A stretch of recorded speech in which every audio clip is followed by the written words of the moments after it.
कोकणातील प्रत्येक अपडेट जाणून घेण्यासाठी आजच माझे कोकणच्या सोशल मीडिया प्लॅटफॉर्मला लाईक, फॉलो आणि सबस्क्राइब करा। नमस्कार, मी सागर कदम। तुम्ही पाहत आहात माझे कोकणचे प्राइम टाइम बुलेटिन। बातमीपत्राला सुरुवात करण्याआधी पाहूयात महत्त्वाच्या हेडलाईन्स। खेडमधील हॉटेलमध्ये भांडण झाल्याने तरुणाच्या गुप्तांगांवरती घाव मारून खून, हत्या करणाऱ्या नेपाळी आरोपीला जन्मठेप। विद्यालयातील प्राध्यापकांना संस्था चालकांची मारहाण, गुहागरमधील त्या महाविद्यालयात खळबळजनक घटना। भास्कर जाधव विधानसभेत पुन्हा एकदा आक्रमक। नामदार नितेश राणे यांचे सिंधुदुर्गमध्ये 22 डिसेंबर रोजी होणार भव्य दिव्य स्वागत। स्वागताची जिल्हा भाजपकडून जय्यत तयारी। आणि लग्नासाठी निघालेल्या बसला तामिणी घाटात अपघात, बस खाली अनेक प्रवासी चिरडले। अपघातामध्ये 5 जणांचा मृत्यू तर 30 जण गंभीर जखमी। आता पाहूया सविस्तर वृत्त। सुरुवातीलाच खून प्रकरणातील एक सर्वात मोठी अपडेट आपल्या हाती येते। मुंबई गोवा महामार्गावरील खेड तालुक्यातील कळंबडी नजीकच्या हॉटेलमध्ये कामगारांमध्ये झालेल्या हाणामारीत नेपाळी कामगाराने तरुणाच्या गुप्तांगांवरती वर्मी मार मारल्याने तो जागीच ठार झाल्याची घटना 21 मार्च 2020 रोजी घडली होती। त्यानंतर आरोपीने खुनाचा गुन्हा लपवण्यासाठी पुरावा नष्ट करण्याचा प्रयत्न केला होता। मूळचा नेपाळचा असणाऱ्या आरोपीला खेडच्या अतिरिक्त जिल्हा व सत्र न्यायालयाचे न्यायाधीश PS चांदगुडे यांनी काल दिनांक 19 डिसेंबर रोजी जन्मठेपची शिक्षा सुनावलेली आहे। मुंबई गोवा महामार्गावरील कळंबणी गावात राजकमल ॲग्रो टुरिझम नावाच्या हॉटेलमध्ये व्यवस्थापनात मूळचा नेपाळी 28 वर्षीय रुपेश राजबहादूर कार्की हा इतर कामगारांप्रमाणे कामाला होता। त्याचा राजू लक्ष्मण मोरे याच्यासोबत वाद झाला। वादानंतर दोघांमध्ये हाणामारी होऊन नेपाळी रुपेशने राजूच्या गुप्तांगांवरती वर्मी मार दिला, त्यामुळे तो जागीच ठार झाला। त्यानंतर आरोपीने मृतदेहाची विल्हेवाट लावण्याचाही प्रयत्न केला। खेड पोलीस ठाण्याच्या तत्कालीन महिला पोलीस निरीक्षक सुवर्णा पत्की यांनी तपासाची चक्रे फिरवून गतीने खुनाचा छडा लावला आणि आरोपी विरोधात खुनाचा गुन्हा दाखल केला होता। या खुनाचे आरोपपत्र खेड येथील अतिरिक्त जिल्हा व सत्र न्यायालयात दाखल केले होते। संपूर्ण प्रकरणात एकूण 17 साक्षीदार तपासण्यात येऊन सरकार पक्षातर्फे ॲडव्होकेट मेघना नलावडे व ॲडव्होकेट नितीन घोंगडे यांनी बाजू मांडली। न्यायालयाने आरोपी रुपेश कार्की याला जन्मठेपेची शिक्षा सुनावली आहे। या कामी पहेरवी चंद्रमणी ठोके यांचे सहकार्य मिळाले आहे। रत्नागिरी जिल्ह्यातील गुहागर येथे असलेल्या खरेडेरे आणि भोसले महाविद्यालयातील 3 प्राध्यापकांना संस्था चालकांनीच मारहाण केल्याची घटना 18 डिसेंबर 2024 रोजी घडलेली आहे। या घटनेसंदर्भात गुहागर मतदारसंघाचे आमदार भास्कर जाधव यांनी हा गंभीर प्रश्न विधानसभेमध्ये आक्रमकपणे उचलून धरला। आता या संस्था चालकांवरती कोणत्या प्रकारची कारवाई केली जाणार याच्याकडे सर्वांचे लक्ष लागून राहिले आहे। पाहूया विधानसभेतील भास्कर जाधव यांनी उपस्थित केलेला हा मुद्दा। रत्नागिरी जिल्ह्यातील गुहागर येथे असलेल्या खरेडेरे भोसले महाविद्यालयाच्या 3 प्राध्यापकांना संस्था चालकांनीच गंभीर स्वरूपाची मारहाण केल्याची घटना बुधवार दिनांक 18 डिसेंबर 2024 रोजी घडली आहे। सदर महाविद्यालय गुहागर एज्युकेशन सोसायटी मार्फत चालवले जाते। महाविद्यालयाचे प्राध्यापक गोविंद भास्करराव सानप, प्राध्यापक अनिल शशिकांत हिरगोंड आणि प्राध्यापक संतोष विठ्ठलराव जाधव हे सकाळी 8:30 वाजण्याच्या सुमारास महाविद्यालयात जात असताना संस्थेच्याच कॅम्पसमध्ये असलेल्या मुलींच्या हॉस्टेल समोर हा प्रकार घडला। गुहागर एज्युकेशन सोसायटीचे संस्था चालक संदीप भोसले, रोहन भोसले आणि त्यांच्या सहकाऱ्यांनी या 3 प्राध्यापकांच्या गाडीसमोर आपली गाडी आडवी घातली, उभी केली आणि त्यांना गाडीतून उतरायला सांगितलं। तिघेही गाडीतून खाली उतरताच त्यांना काट्या, लाट्या, रॉड घेऊन मारायला सुरुवात केली। त्यांना रस्त्यावर पाडून लाट्या, काट्याने हाताने मारहाण करण्यात आली। हे सुरू असताना तिथे संस्थेचे अध्यक्ष आले। त्यांच्या समोर पुन्हा या तिघांना मारहाण करण्यात आली। मारहाण करत असताना त्यांना कॉलेजच्या पोर्चमध्ये आणण्यात आले। तिथे कॉलेजचेच प्राचार्य उपस्थित होते। त्यांच्या समोर पुन्हा या 3 प्राध्यापकांसह अन्य एक प्राध्यापक श्रीयुत नीलकंठ भालेराव यांनाही मारहाण करण्यात आली। यामध्ये हे सर्व प्राध्यापक जखमी झाले आहेत। कोणतेही गैरकृत्य किंवा गैरवर्तन केलेले नसताना अशा प्रकारे प्राध्यापकांना मारझोड आणि हल्ला करणे ही अतिशय गंभीर बाब आहे। मात्र गुहागर पोलिसांनी या घटनेची तात्काळ दखल घेतली नाही। प्राध्यापकांची तक्रारही नोंदवून घेण्यात जाणीवपूर्वक टाळाटाळ करण्याचा विलंब केला, दिवसभर त्यांना पोलीस ठाण्यात बसवून ठेवले, हेही अतिशय गंभीर आहे. पोलिसांवर कुणाचा दबाव होता हे देखील अर्धा सेकंद समोर यायला हवं. या घटनेनंतर बॉम्बे युनिव्हर्सिटी, अध्यक्ष महोदय इतकं गंभीर आहे, या घटनेनंतर Bombay university and college teachers युनियनने म्हटले आहे की कॉलेजमध्ये चालणाऱ्या बेकायदेशीर बाबी सदर प्राध्यापक उघड करीत आहेत असा संशय घेऊन त्यांना ही मारहाण करण्यात आली. कॉलेजमध्ये चाललेल्या माल प्रॅक्टिस बद्दल मुंबई विद्यापीठाने चौकशी गठीत केलेली आहे. तुम्हीच विद्यापीठाला निनावी पत्र पाठवून कळवले होते ना, अशी विचारणा मारहाण करताना संस्था चालक या प्राध्यापकांना करत होते. ही बाब प्राध्यापक संघटनेनं समोर आणली आहे. ही गंभीर बाब लक्षात घेऊन सदर महाविद्यालयात चालणाऱ्या बेकायदेशीर नियमबाह्य बाबी, गैरप्रकार, गैरव्यवहार इत्यादीची उच्चस्तरीय चौकशी करून संस्थेमार्फत प्रशासक नियुक्तीची कारवाई तात्काळ करण्यात यावी. तसेच प्राध्यापकांना मारहाण करणारे संस्थाचालक आणि त्यांच्या सोबत सहभागी असलेल्या व्यक्तींवर देखील कडक कारवाई करण्यात यावी अशी मागणी मी या औचित्याच्या मुद्द्याद्वारे शासनाकडे करत आहे. आमदार सुनील राऊत यांच्या घरासमोर आज सकाळी काही अज्ञात इसमांकडून संशयास्पद अशी टेहाळणी किंवा रेखी केली गेली. ही बाब खूप गंभीर असल्याने आमदार भास्कर जाधव यांनी हा मुद्दा विधानसभेत मांडला. सरकारकडून लवकरात लवकर या संदर्भात चौकशी करण्यात यावी अशी मागणी देखील त्यांनी केली आहे. पाहूया. या सदनाचे सदस्य, अध्यक्ष महोदय ऐका ना, या सदनाचे सदस्य श्रीयुत सुनील राऊत यांच्या घरासमोर आज सकाळी 2 मोटरसायकलवरून कोणतरी तरुण आले. त्यांनी संपूर्णपणे आपले चेहरे झाकलेले होते आणि त्यांनी चेहरे झाकून त्यांच्या संपूर्ण घराची रेकी केली. त्यावेळेला तिथं उभे असलेले जे मीडियाचे 2 लोक होते त्यांनी विचारलं तुम्ही कोण, तर त्यांनी इथं 5 त्या ठिकाणी मोबाईल लावलेले होते, इथं 5 मोबाईल लावलेले होते.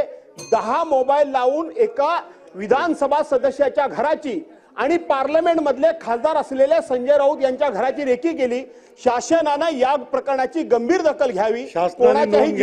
येस, धन्यवाद. देशाचे गृहमंत्री अमित शहा यांनी नुकत्याच लोकसभेत डॉक्टर बाबासाहेब आंबेडकर यांच्या विरोधात केलेल्या वक्तव्याचा निषेध म्हणून राजापूर तालुक्यातील पाचल बाजारपेठ येथे असलेल्या डॉक्टर बाबासाहेब आंबेडकर यांच्या पुतळ्याजवळ अमित शहा यांच्या विरोधात घोषणा देण्यात आल्या. यावेळी राजापूर लांजा साखरपा मतदारसंघातील माजी आमदार राजन साळवी यांच्यासह शिवसेना उद्धव बाळासाहेब ठाकरे पक्षाचे कार्यकर्ते, पदाधिकारी तसेच पाचल रिक्षा चालक मालक संघटनेचे पदाधिकारी, रिक्षा चालक उपस्थित होते.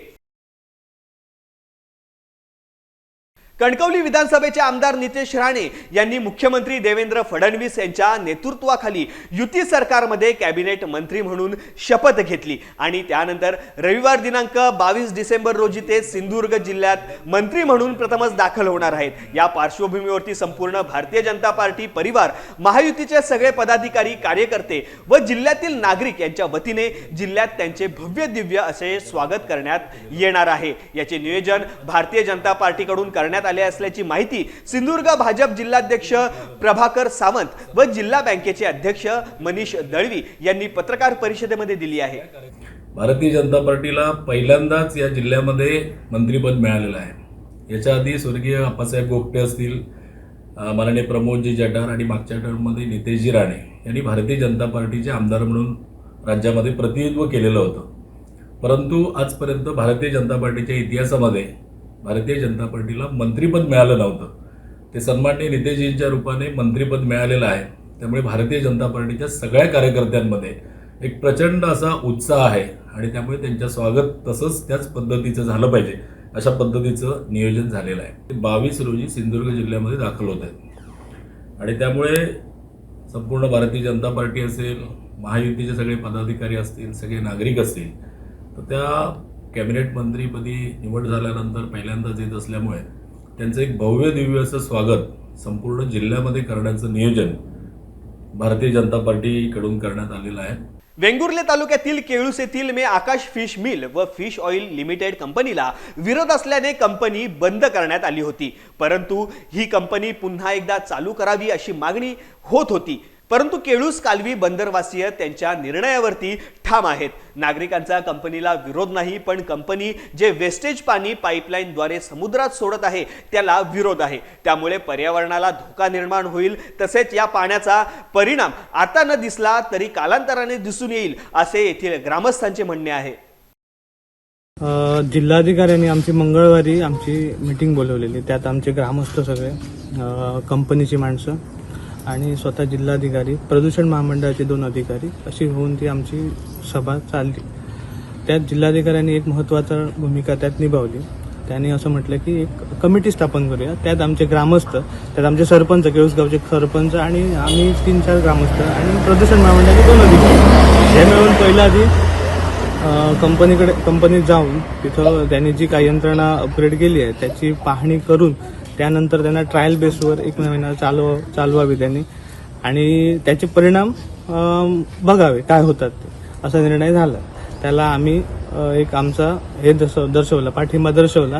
पाण्यात टाकल्या काय ना, त्याच्यानं आमची जाळी वगैरे काय पुढे अडका सर्व जाळी जातात आमचं नुकसान असा पाईपलाईन पाहुणे ती त्यांच्यानी पाईपलाईन ती काढून तिकडे कुठेतरी घ्यावं होई. आमची जाळी सगळी जातात मारलेली, त्याच्यानं आमचं नुकसान असं नुकसान कोण भरून देणार. पाईप पुढे टाकले ते त्यांनी पाईप तरी सर्व काढायचे आणि बाजू तिकडे काहीतरी घ्यावायचा. आणि तिकडे आली निवत्याची सुद्धा 5 पाटे यायचे फरसंडेटची त्यांची आपण गेली निवतेवाल्यांची त्यांच्याच गावातल्यांची आणि आमची सुद्धा जाळी गेलेली असं. तर आमचं कोण जातो असं आमच्या जाळी देतो कोण गेली तर आमचं सर्व विरोध असं फक्त त्यांनी पाईप काढून बाजू काहीतरी घेऊचो. ह्याच आमचा म्हणणं असं बाई काय ना. आधी पूर्णतः खराब होणार आहे समुद्राचं आणि ह्याच्यावर नुसतं मच्छीमारांचं नाही तर ते खाणारे लोक सुद्धा आहेत ना, त्याच्यामुळे फूड पॉयझन सुद्धा होऊ शकतं. त्यामुळे ते सोडताच कामा नये कशा परिस्थितीत. आणि त्याच्यापेक्षा विरुद्ध ही चालू जर झाली कंपनी ना, तर पाण्याचा जो उसपा आहे भूगर्भातला, सरकार काय सांगते आहे की पाणी अडवा, पाणी जिरवा, पण इथे तर पाणी भरमसाठ उसबलंय. जवळजवळ दिवसाला जवळ 2-2.5 लाख लिटर पाणी उसपा होतोय. आता जर हे आणि हे खाजगी विहिरीतला कुठच्याही तलावातलं वगैरे नाही, खाजगी विहिरीतलं उसपा होतोय. म्हणजे जवळजवळ ही विक्रीच केली जाते पाण्याची. म्हणजे अशा प्रकारला बंधनं पाडली पाहिजे. आणि असा नियमच आहे शासनाचा की ज्या अर्थी 3 फुटाच्या खाली ही गव्हर्नमेंटचं जर अस्तित्व आहे तर ते विकता कसं येतं पाणी, असा सवाल मी सरकारला करतो. आणि हे चुकीची माहिती अधिकारी लोक देत आहेत. लांजा तालुक्यातील येरवंडे गावात बिबट्याची दहशत पाहायला मिळते. या गावात बिबट्याचा मुक्त संचार पाहायला मिळतोय. त्यामुळेच या गावात वन विभागाने गस्त सुरू केली आहे. रात्री वन विभागाचे कर्मचारी या गावात गस्त घालत आहेत. बिबट्याला जेरबंद करण्यासाठी वन विभागाकडून या गावामध्ये पिंजरा देखील लावण्याची तयारी करत आहेत. अलिबागमधील वर्सोली बीच फेस्टिवलला सुरुवात झाली आहे. 5 दिवस चालणाऱ्या या फेस्टिवलचे यंदा 2रे वर्ष असून यामध्ये अनेक स्टॉल धारकांनी या महोत्सवात हजेरी लावलेली आहे. मात्र सर्वात आकर्षणाचा भाग ठरलेल्या काही ठराविक स्टॉल धारकांच्या कलाकृतींना पर्यटकांसह नागरिकांची जास्त पसंती मिळताना पाहायला मिळते. या कलाकृती इतरांपेक्षा वेगळ्या असल्याने त्या खरेदी करण्यासाठी मुंबई पुण्याहून नागरिक मोठ्या संख्येने महोत्सवात येत आहेत. यंदा हे माझं पहिलंच वर्ष आहे इथे आर्ट स्टॉल सादर करण्याचं. ते दरवर्षी वर्सोली बीच फेस्टिवल होत असतो, तर यावर्षी मी काहीतरी नवीन सादर करण्याचा प्रयत्न केलेला आहे. तर हे हँडमेड आहे पूर्णपणे. याला मंडाला आर्ट असं बोलतात. ज्याच्यामध्ये एकरंग संगती किंवा विरुद्ध रंग संगती असं सिमेट्रिक आकारामध्ये ते प्रेझेंट करायचं असतं आणि ते मिरर्स वगैरे लावून त्याचं अजून सौंदर्य वाढवलेलं आहे. तसंच हे जे फ्लॉवर्स आहेत ही कॉटनच्या धाग्यापासून बनवलेली आहेत. बाजारामध्ये काय प्लास्टिकचे मिळतच असतात, बट हे एक हँडमेड असं एक सुंदर असं काहीतरी एक वेगळं करण्याचा मी प्रयत्न केलेला आहे. अलिबाग इथे असलेल्या वर्सोली इथे दरवर्षी फेस्टिवल असतं, वर्सोली फेस्टिवल. इथे यावर्षी माझा स्टॉल आहे. तुम्ही बघू शकता माझ्या शंकांपासून बनवलेल्या वस्तू आहेत ज्या मी इथे लोकांसाठी घेऊन आलेले आहे. इथे जे टुरिस्ट येतील त्यांच्यासाठी ऍज अ सुव्हिनियर म्हणून अलिबागचं काही गिफ्ट घेऊन जाण्यासाठी म्हणून मी ऍज अ फ्रीज मॅग्नेट बनवलेले आहेत. शेल्स पासून बनवलेले आहेत. यात तुम्ही अलिबागचं नाव बघू शकता. एका छोट्याशा ह्याच्यात तुम्ही पूर्ण बीच फील करू शकता. तुम्ही जे टुरिस्ट घेऊन जातात इथून त्यांना पूर्ण वर्षभर माझ्या अलिबागची आठवण म्हणून हे इथून घेऊन जाऊ शकतात. हे एक छोटं प्रोडक्ट आहे. त्याच्यासोबतच एक छोटी मिनी फ्रेम एक आहे, हे तुम्ही बघू शकता. ही 200 रुपयाची छोटीशी वस्तू आहे, पण हे आज लोक इथून जातात तेव्हा अलिबागची आठवण म्हणून घेऊन जाण्यासाठी मी छोट्या छोट्या गोष्टी तयार केलेल्या आहेत. रत्नागिरी जिल्ह्याच्या इतिहासात पहिल्यांदाच ग्रामीण भागातील शासकीय आदिवासी आश्रमशाळा वेरळ येथे तालुकास्तरीय विज्ञान प्रदर्शन भरले आहे.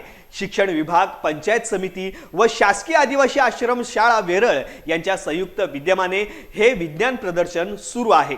ग्रामीण भागातील आदिवासी कातकरी पालक विद्यार्थ्यांमध्ये विज्ञानवादी दृष्टिकोन रुजावा, त्यांना विज्ञान प्रदर्शन पाहता यावे या दृष्टिकोनातून रत्नागिरी जिल्ह्यातील मंडणगड तालुक्यामधील वेरळ या ठिकाणी असलेल्या शासकीय आदिवासी आश्रम शाळेत 52 वर्षात पहिल्यांदाच विज्ञान प्रदर्शन भरले आहे. विज्ञान प्रदर्शनाची ग्रंथदिंडी गावात गेली असता ग्रामस्थांनी ग्रंथदिंडीचे पूजन केले. या विज्ञान प्रदर्शनाचे आदिवासी प्रकल्प अधिकारी यांच्या हस्ते उद्घाटन झाले. तालुकास्तरीय विज्ञान प्रदर्शनाला उत्स्फूर्त प्रतिसाद लाभला आहे. या विज्ञान प्रदर्शनात ग्रामीण भागातील विद्यार्थ्यांनी वेगवेगळे 50 मॉडेल्स ठेवलेले होते. खरं म्हणजे हा एक चांगला उपक्रम इथे शिक्षण विभागाने इथे घेतलेला आहे. आपली जी आश्रमशाळा वेरळ म्हणजे आदिवासी विकास जो मंडळ आहे त्याचं ही शाळा आहे, आश्रमशाळा आहे. आणि इथे सगळे जे विद्यार्थी आहेत ते आपल्या इथले कातकरी समाज, आदिवासी समाजातले आहेत. आणि खरं म्हणजे हा जो उद्देश आहे की जे आदिवासी समाज आहे, जे एसटी समाज आहे, त्याच्यामध्ये त्या मुलांमध्ये वैज्ञानिक दृष्टिकोन यावा आणि जगामध्ये काय चालतं, विज्ञानामध्ये काय चालतं हे त्यांना समजावं, म्हणजे या मुलांची चांगली प्रगती होऊ शकते असा हा उद्देश ठेवून इथे आश्रमशाळेमध्ये हे जे विज्ञान प्रदर्शन आहे ते ठेवण्यात आलेलं आहे. आणि अतिशय चांगलं आहे हे आमच्या शिक्षण विभागाचं आणि त्याचबरोबर इथले मुख्याध्यापक आणि सगळ्या शिक्षक वृंदाने अतिशय चांगली इथे मेहनत घेऊन चांगलं इथे आयोजन केलेलं आहे. आपल्या तालुक्यातील सर्व शाळांनी याच्यामध्ये भाग घेतलेला आहे, त्याचबरोबर शिक्षकांनी सुद्धा भाग घेतलेला आहे. खरं म्हणजे मला हे सांगावंसं वाटतं की आपला मंडणगड तालुका एक साईडला आहे आणि लोक असे बोलतात की हा मागासलेला तालुका आहे, परंतु हे जे आपण जे वातावरण बघतोय त्यावरून असं मला तरी असं वाटत नाही की हा मागासलेला तालुका आहे किंवा एक साईडला पडलेला तालुका आहे. हा सुद्धा आपला पुढारलेला तालुका इथे आहे, मंडणगड तालुका. या ठिकाणी जिल्हा परिषद शिक्षण विभाग रत्नागिरी, त्याचबरोबर पंचायत समिती, शिक्षण विभाग मंडणगड यांच्या वतीने या शासकीय आश्रमशाळेमध्ये 52वे विज्ञान प्रदर्शन घ्यावं यासाठी विनंती करण्यात आली. आणि त्या विनंतीला मान देऊन या शाळेमध्ये शिकणारे आदिवासी विद्यार्थ्यांना हे विज्ञान प्रदर्शन जवळून पाहता येईल आणि एक वैज्ञानिक दृष्टी त्यांच्यामध्ये निर्माण करता येईल असा दृष्टिकोन ठेवून मी त्यांना संमती दिली. आणि आज एक अत्यंत चांगल्या प्रकारे हे उत्साहाने हे विज्ञान प्रदर्शन या ठिकाणी पार पडत आहे आणि मी यात अतिशय आनंदी आहे. तालुकास्तरीय विज्ञान प्रदर्शन शासकीय माध्यमिक आश्रमशाळा वेरळ, तालुका मंडणगड या ठिकाणी आज संपन्न होत आहे.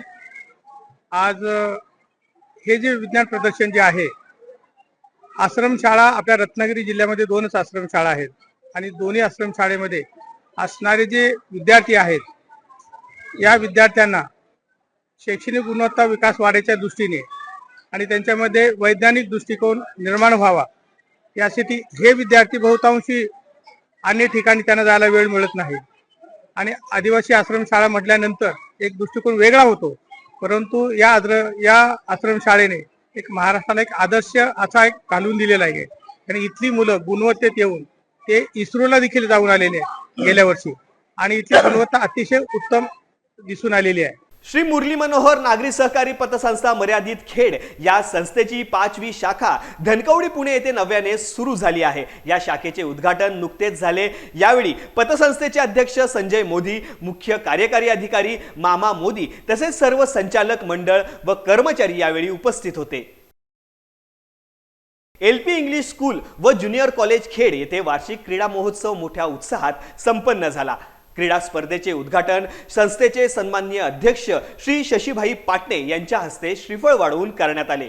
क्रीडा महोत्सवाचा ध्वजारोहण सोहळा संस्था सदस्य श्री आशिक चिखले यांच्या शुभ हस्ते पार पडला। या कार्यक्रमाला शालेय व्यवस्थापन समितीचे अध्यक्ष बिपिन पाटणे, प्राथमिक विभागाच्या शाळा समितीचे अध्यक्ष संतोष पाटणे तसेच समीर चिखले, मुख्याध्यापक श्री बाळासाहेब भगत, पर्यवेक्षक श्री शिवाजी चव्हाण, सर्व शिक्षकवृंद, शिक्षकेतर कर्मचारी, खेळाडू व विद्यार्थी मोठ्या संख्येने उपस्थित होते। कार्यक्रम उत्साहपूर्ण वातावरणात पार पडला आणि खेळाडूंमध्ये नवीन ऊर्जा आणि प्रेरणा निर्माण झाली।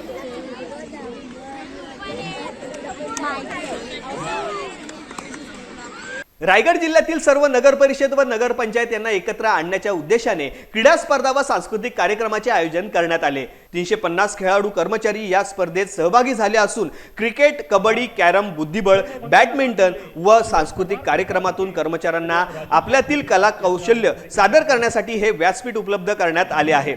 यासाठी शासनावर भर न देता प्रत्येक नगर परिषद व नगर पंचायतीकडून निधी गोळा करून तो शासनाच्या खात्यात टाकण्यात आला। त्या अनुषंगाने खर्च करण्यात येणार असल्याचे श्याम पोशेट्टी, जिल्हा नगर परिषद प्रशासन, नगर विकास शाखा रायगड यांनी क्रीडा स्पर्धा व सांस्कृतिक कार्यक्रमाच्या उद्घाटन प्रसंगी बोलताना सांगितले। या क्रीडा स्पर्धा व सांस्कृतिक कार्यक्रमाचे आयोजन छत्रपती श्री शिवाजी महाराज नगर परिषद स्टेडियम पेण येथे करण्यात आले। या क्रीडा स्पर्धा व सांस्कृतिक कार्यक्रमात नगर पंचायती, नगर परिषदेचे 350 खेळाडू कर्मचारी सहभागी झाले आहेत।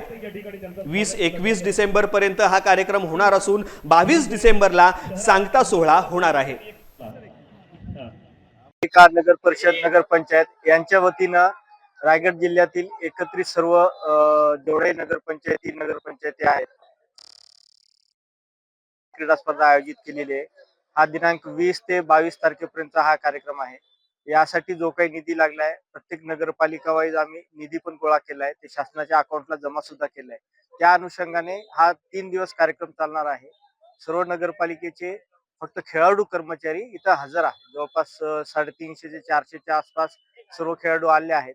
त्या अनुषंगाने 3 दिवसाच्या कार्यक्रमाचं नियोजन केलेलं आहे। रायगड जिल्ह्यातील माणगाव तालुक्यात आज शुक्रवार दिनांक 20 डिसेंबर रोजी सकाळी पुणे पिंपरी चिंचवड वरून निघालेल्या लग्नाच्या खासगी बसला वेळा तामिणी घाटात भीषण अपघात झाला असून या अपघाताचे स्वरूप गंभीर आहे। प्रवासी हे बस खाली चिरडले असून यामध्ये 3 महिला व 2 पुरुष यांचा जागीच मृत्यू झाला असल्याचे समजते। मिळालेल्या प्राथमिक माहितीनुसार पिंपरी चिंचवडवरून महाडकडे लग्नासाठी निघालेल्या खासगी बसचा तामिणी घाटात एका तीव्र वळणावर आली असता चालकाचे गाडीवरील नियंत्रण सुटल्याने हा अपघात झालेला आहे। बस ही रस्त्याच्या कडेला पलटी झाल्याने या बसमधील काही प्रवासी हे चिरडले गेले आहेत। एकूण 40हून अधिक प्रवासी या बसमध्ये असून यात 3 महिला व 2 पुरुष यांचा जागीच मृत्यू झाल्याची माहिती मिळते। बातमीची तीव्रता अतिशय भीषण असल्याने मृतांच्या संख्येत वाढ होण्याची शक्यता वर्तवण्यात येते। तसेच ही घटना समजताच माणगाव पोलीस घटनास्थळी दाखल झाले असून प्रवाशांना माणगाव उपजिल्हा रुग्णालयात हलवण्यात आले आहे। या बातमीसह आता बातमीपत्रामध्ये वेळ झाली इथेच थांबण्याची। कोकणात घडणाऱ्या घडामोडींची इत्थंभूत माहिती मिळवण्यासाठी आणि अपडेट जाणून घेण्यासाठी तुम्ही पाहत राहा फक्त माझे कोकण।